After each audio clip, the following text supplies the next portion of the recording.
Paano ba kumita dito sa stories? Okay, so ito mga idol, meron po tayong another tips and tutorial po para sa mga baguhan. Okay, at sa mga hindi pa nakakaalam. Okay, kung paano po ba magkaroon ng earnings dito sa stories mga idol. So, meron po kasing mga idol, mga ginagawa nating content na nagda-direct na po sila sa stories. Okay, kapag ka-share nyo po yun, automatic nakauna po yung stories. So, automatic mapupunta po yun sa story. So, hindi po yun yung tamang pag-post dun po sa story mga idol. So, kapag share nyo po yun mga idol, wala po yung kita at walang earnings po yun. So, paano po ba tayo magkakaroon ng earnings at paano po ba tayo yung tamang pag-post dito sa stories? Okay, so puntahan nyo lamang po mga idol yung inyong ganito.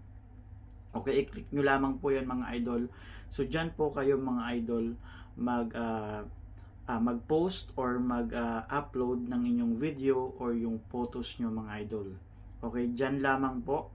Okay, at least mga 3 seconds or 5 seconds video pwede po kayo mag-post po dyan. Maximum 60 seconds pwede po kayo mag-upload po dyan mga idol dito sa stories na yan. Dyan po kayo mag-upload mga idol. Hindi counted yung pag nag-post tayo ng video is automatic na on yung sa story, hindi po yun counted mga idol. Okay, so dyan po kayo mag-umpisa mga idol dahil dyan yung tamang pag-post ng stories, okay, or pag-upload sa stories para meron pong earnings kayong makikita. So kaya tingnan nyo po yung aking earnings sa stories. So at least meron pa akong mga 0.01 or 0.02 yan, kaya meron din, naiipon din po yan sa akin mga idol. So more po kayo mga idol, more upload po kayo ng video sa sa stories para magkaroon po siya ng earnings, kasi sa photos po kailangan maka maka 1,000 views para po magkaroon po siya ng 0.01.